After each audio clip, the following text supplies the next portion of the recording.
नमस्कार विद्यार्थियों, महाराजा सुदर्शनमल PG college Ajabpura की ऑनलाइन क्लास में आप सबका स्वागत है।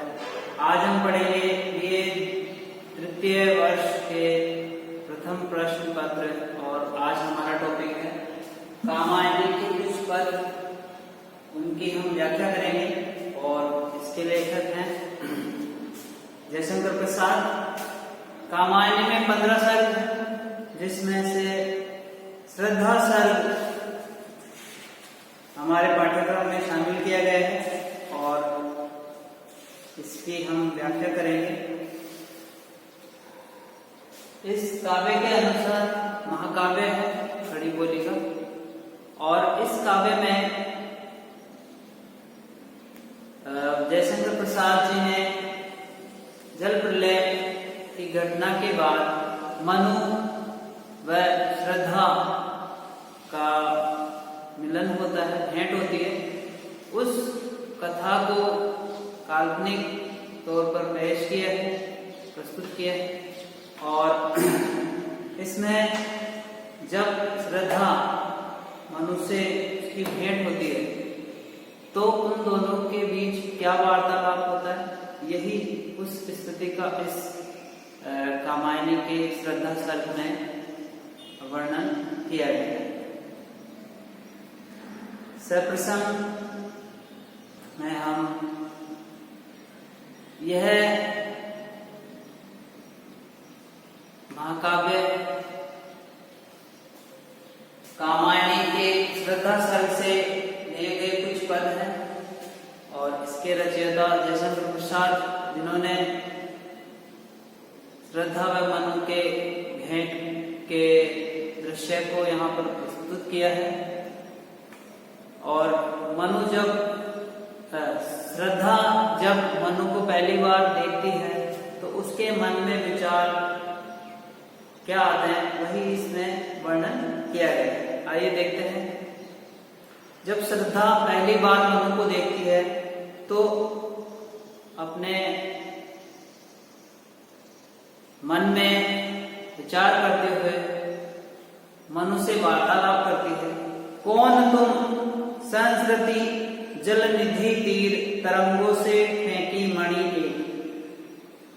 यहाँ पर जो श्रद्धा है वो मनु को जब पहली बार देखती है तो प्रश्नात्मक शैली में उनसे प्रश्न करते हुए पूछती है कि कौन तुम, कि हे नरश्रेष्ठ आप कौन हो। संस्कृति जल निधि, इस संसार रूपी जल निधि अर्थात सागर की तीरों से तरंगों से फेंकी मणि एक। आप कौन हो। आप ऐसे प्रतीत हो रहे हो जैसे संसार रूपी सागर की तरंगों ने आपको फेंक दिया, या आपकी छवि, आपका व्यक्तित्व ऐसा दिखाई दे रहा है जैसे कोई सागर किसी मणि को तरंगों द्वारा किनारे पर फेंक देता है। उसी तरह आप इस संसार रूपी सागर की तीरों पर चमकते हुए कोई तरंगों के द्वारा फेंकी हुई एक आकर्षक व्यक्तित्व वाले व्यक्ति दिखाई दे रहे हैं।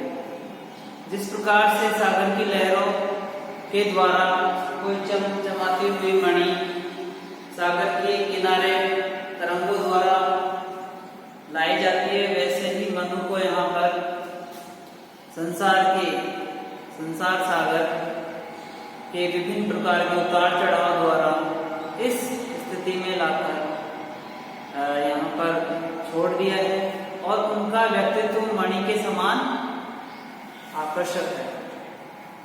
कर रहे निर्जन का चुपचाप प्रभा की धरा से अभिषेक, और तुम अपने प्रभावी व्यक्तित्व से इस निर्जन स्थान को भी चुपचाप प्रभा की धारा से, अपने व्यक्तित्व की चमक से इस निर्जन स्थान को भी आलोकित कर रहे हो, प्रभावित कर रहे हो। एक बार और देखते हैं। कौन तुम संस्कृति जल निधि तीर तरंगों से फेंकी मणि एक।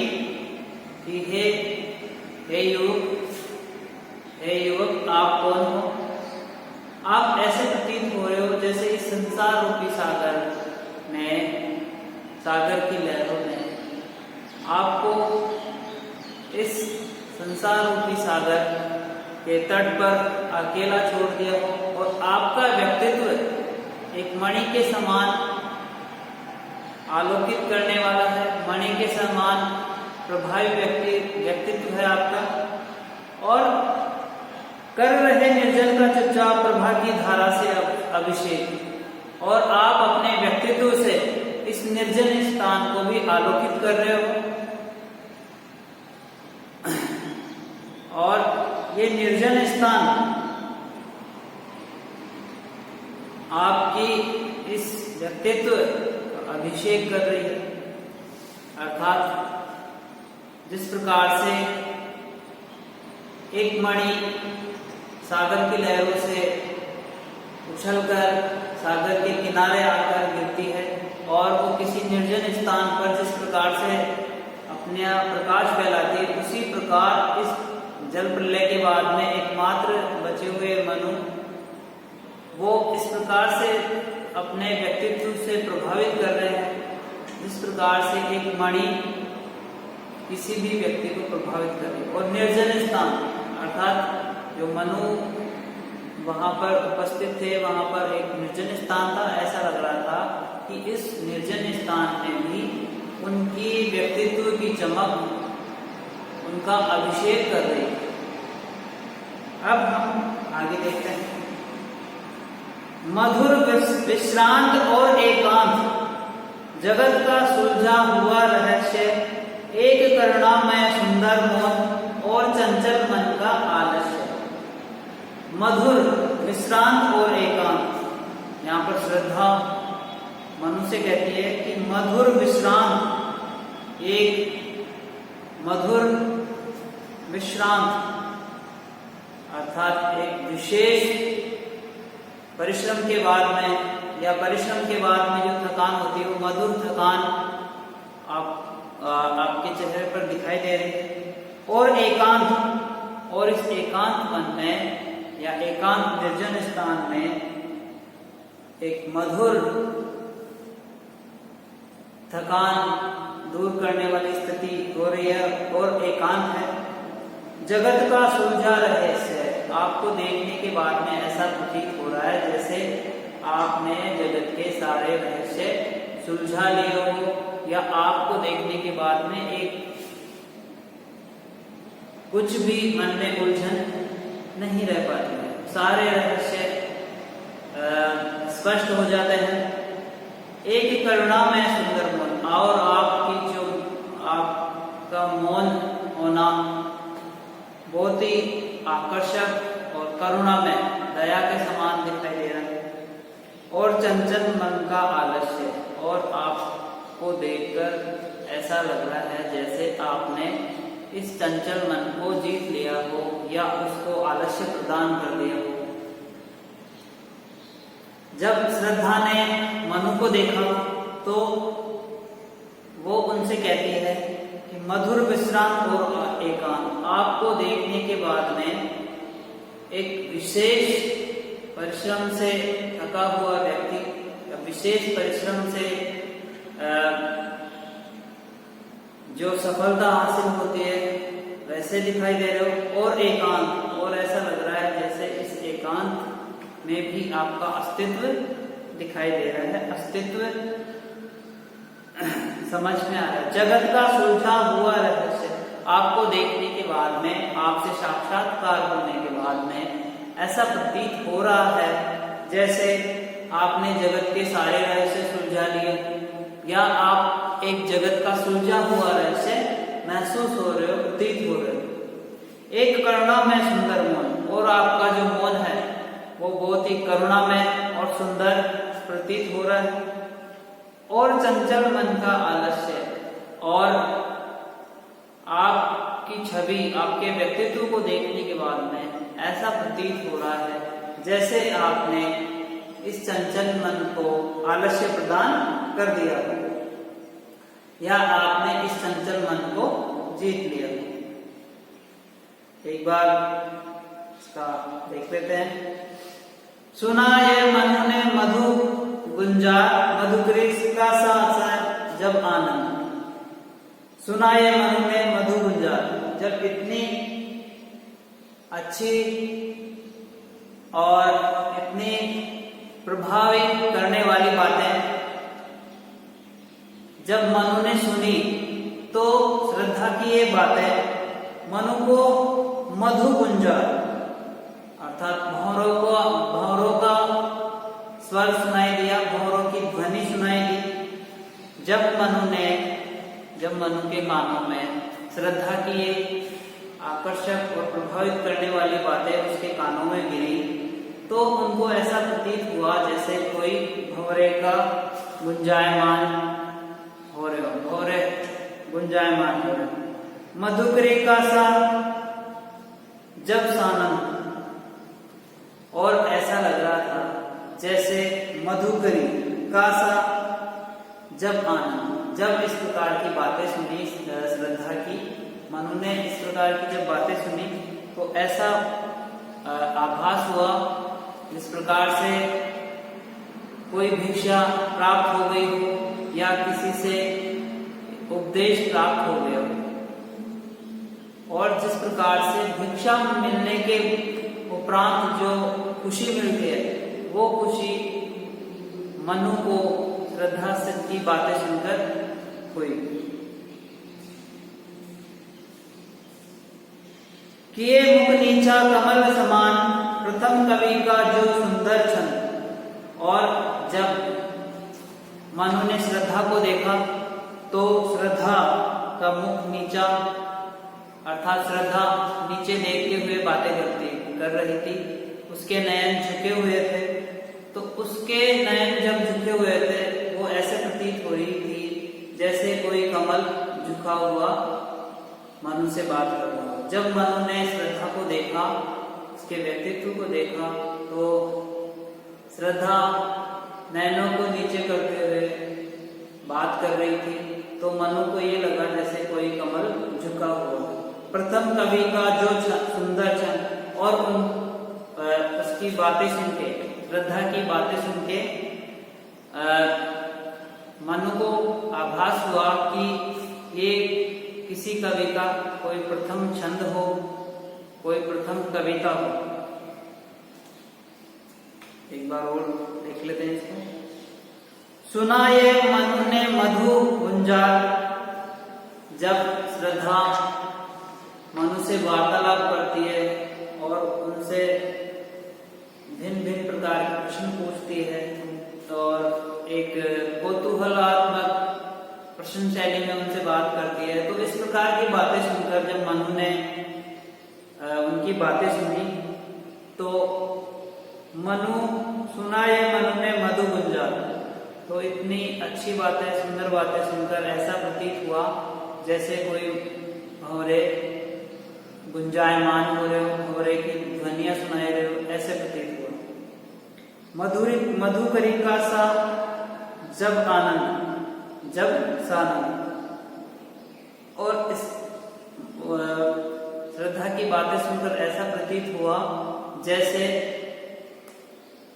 भिक्षा मिलने के बाद में किसी व्यक्ति को जो आनंद प्राप्ति होती है, उसी प्रकार की आनंद की प्राप्ति मनु को श्रद्धा की बातें सुन के किए मुख नीचा कमल समान।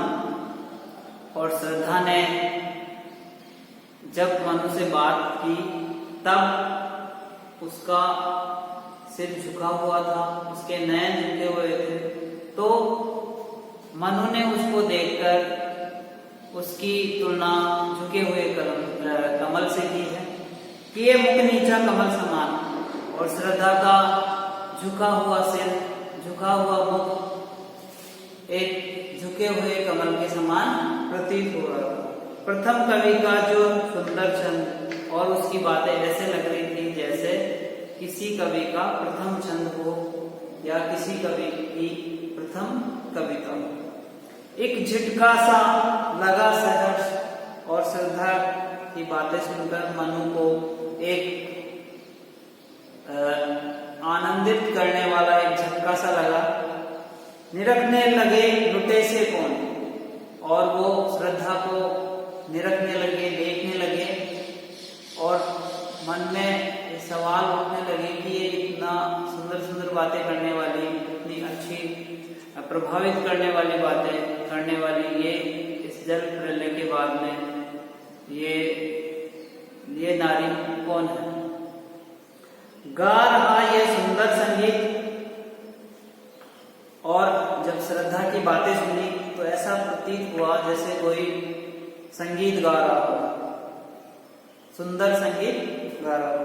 कुतूहल रह न सका फिर मौन, और फिर उनका कौतूहल, उनकी उत्सुकता, श्रद्धा से बात करने के लिए मनु उत्सुक हो रहा था, या मनु का जो मौन था वो भी उत्सुक हो रहा था श्रद्धा से बात करने के लिए। एक बार वो देख लेते हैं। एक झटका सा लगा सहज जब श्रद्धा ने मनु से बातें की और उनको विभिन्न प्रकार की एक आभास हुआ, उनको भंवरों की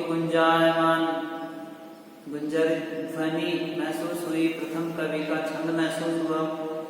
तब श्रद्धा की बातें सुनकर मनु को एक आनंदित करने वाला एक झटका सा लगा, निरखने लगे लुटे से, और वो श्रद्धा को जैसे कोई लुटा हुआ व्यक्ति देखता है उसी प्रकार मनु श्रद्धा को देखने लगे और ये निश्चय करने लगे कि ये युवती कौन है। गा रहा है कौन गा रहा ये सुंदर सुंदर संगीत। और श्रद्धा की बातें सुनकर उन्होंने ये सोचा कि ये सुंदर संगीत रूपी बातें कौन कर रहा है। कुतूहल रह न सका फिर मौन, फिर मनु का कौतूहल फिर मौन न रह सका, अर्थात वो बात करने के लिए श्रद्धा से तत्पर होने लगे।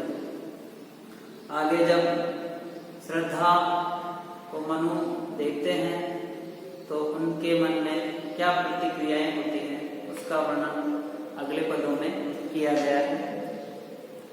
और देखा वह सुंदर दृश्य नयन का इंद्रजाल अभिराम।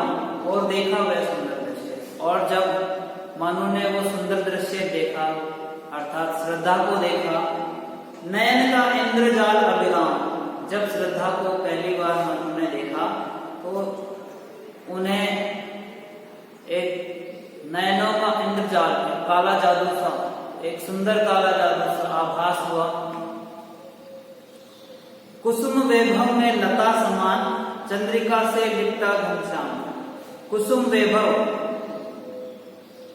फूलों के समूह में कोई लिपटा हुआ हो उसके समान दिखाई दिया, लता समान, फूलों में लिपटी हुई कोई लता के समान श्रद्धा का सौंदर्य मनु को दिखाई दिया। जब पहली बार देखा तो मनु को यह आभास हुआ या मनु को यह प्रतीत हुआ जैसे कोई लता फूलों से लिपटी हुई हो, चंद्रिका से लिपटा घनश्याम, और उनके आकर्षक सौंदर्य को देखने के बाद में ऐसा लगा, मुख को देखकर ऐसा प्रतीत हुआ जैसे चंद्रिका से लिपटा घनश्याम,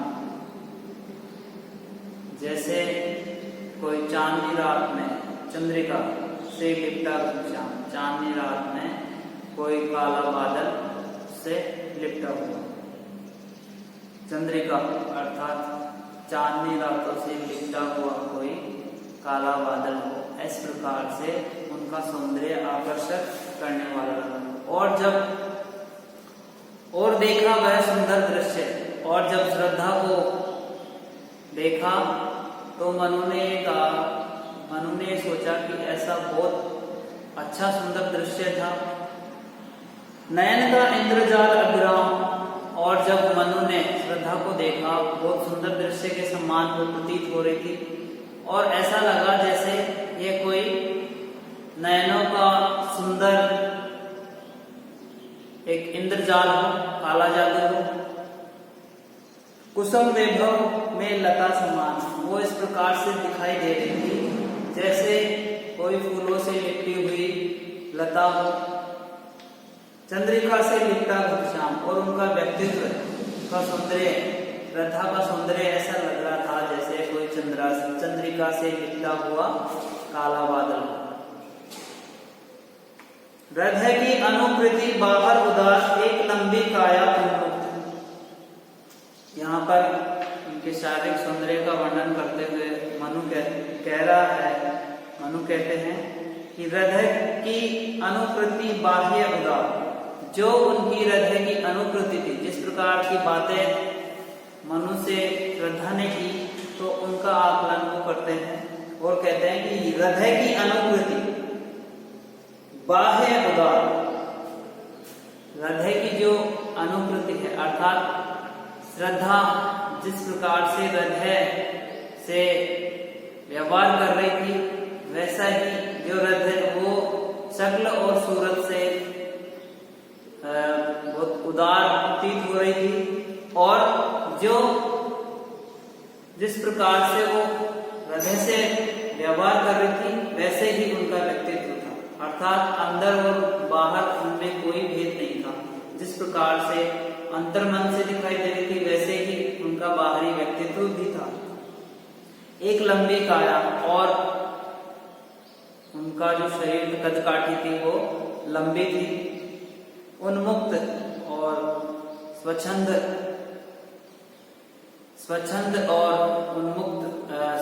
और लंबी काया कदकाठी की श्रद्धा थी।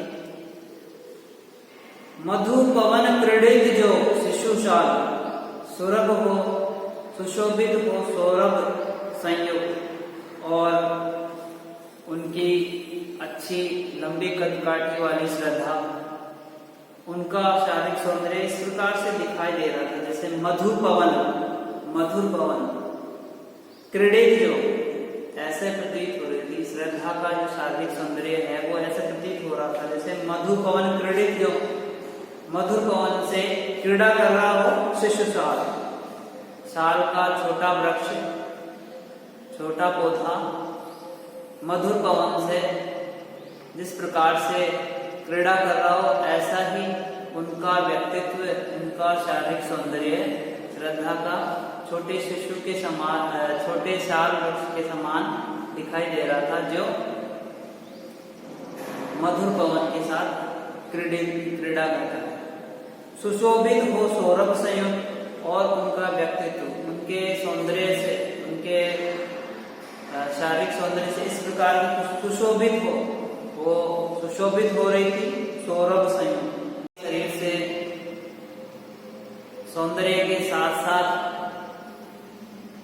बहुत ही अच्छी सुगंध भी महसूस हुई, अर्थात दोबारा से देखते हैं इसको। हृदय की अनुकृति बाह्य उदार, जिस प्रकार से श्रद्धा हृदय से प्रतीत हो रही थी वैसे ही बाहरी व्यक्तित्व भी उनका वैसा ही था, और उदार प्रतीत हो रही थी। एक लंबी काया वाली स्त्री थी, उन्मुक्त व स्वच्छंद और लंबी कदकाठी वाली एक सुंदर स्त्री थी, और उनका शारीरिक सौंदर्य इस प्रकार से प्रतीत हो रहा था जैसे मधु पवन क्रीड़ित जो शिशुशाल, ऐसे उनका शारीरिक सौंदर्य इस प्रकार से प्रभावित कर रहा था, इस प्रकार लग रहा था जैसे कोई साल का पौधा, छोटा साल का पौधा हवा से या वायु से, मधुर पवन से क्रीड़ा कर रहा हो, इस प्रकार उनका शारीरिक सौंदर्य दिखाई दे रहा था। सुशोभित हो सौरभ संयुक्त, और उनके शरीर से सुगंध आ रही थी जो उनके व्यक्तित्व, उनके शारीरिक सौंदर्य को सुशोभित कर रही थी, सुंदर दिखा रही थी, आकर्षक कर रही थी।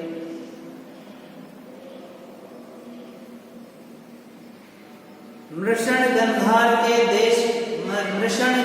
देश के नील रोम वाले मेषों के चर्म ढक रहे थे उसका वपुगान, बन रहा था कोमल गर्म। और यहाँ पर श्रद्धा ने जो वस्त्र पहन रखे थे उसकी ओर संकेत किया है मनु ने। मृषण गांधार देश के नील रोम वाले, मृषण अर्थात मुलायम कोमल, गांधार देश के नील रोम वाले, नीले रोम वाले मेषों भेड़ों के चर्म, मुलायम और नीले रोम वाले, नीले बालों वाले मेषों अर्थात भेड़ों के चर्म से बना हुआ ढक रहे थे उसका बकुकान, उसका श्रद्धा का जो सुंदर शरीर है उसको ढकने के लिए या श्रद्धा ने अपने शरीर पर गांधार देश के नीले बालों और वो कोमल खाल के उन्होंने वस्त्र पहन रखे थे, ढक रहे थे उसका भगवान, और नीले रोम वर्ण वाले जो आवरण था उसको वे श्रद्धा के कोमल शरीर को ढक रहे थे। बन रहा था वह कोमल वर्ण, और जो श्रद्धा ने जो आवरण पहन रखा था, श्रद्धा ने जिस आवरण से अपना शरीर ढक रखा था वो गांधार देश के नीले रोम वर्ण वाले मुलायम चर्म से बना हुआ वो आवरण था जिससे श्रद्धा ने अपना तन ढक रखा था। नील परिधान बीच सुकुमार, खुल रहा मृदुल अधकुला अंग, और नील परिधान बीच सुकुमार, यहाँ पर मनु उसके सौंदर्य की प्रशंसा करते हुए कहते हैं कि श्रद्धा ने नीले रंग के परिधान पहन रखे थे, वस्त्र पहन रखे थे, बीच सुकुमार, नीले परिधानों के बीच में उस सुकुमारी का आकर्षक करने वाला शरीर था, सौंदर्य, खुल रहा मृदुल अधकुला अंग, और उन नीले परिधानों के बीच में उसका सुंदर और सुकोमल शरीर दिखाई दे रहा था। जो उनका वस्त्र अधकुला था जिसमें से उनका शारीरिक सौंदर्य दिखाई दे रहा था। खिला हो जो बिजली का फूल, मेघवन बीच गुलाबी रंग, और उनका अधकुला अंग इस प्रकार से दिखाई दे रहा था। नीले परिधानों में उनका अधकुला शरीर, श्रद्धा का अधकुला शरीर इस प्रकार से दिखाई दे रहा था जैसे खिला हो जो बिजली का फूल, इस प्रकार से दिखाई दे रहा था जैसे कोई बिजली का फूल खिल गया हो। मेघवन बीच गुलाबी रंग, मेघ रूपी वनों में कोई गुलाबी फूल खिल गया हो। मेघवन रूपी वन में कोई गुलाबी फूल खिल गया हो, या बादलों में कोई बिजली चमकी हो, ऐसे उनका अधकुला शरीर दिखाई दे रहा था। आज के लिए इतना ही, धन्यवाद।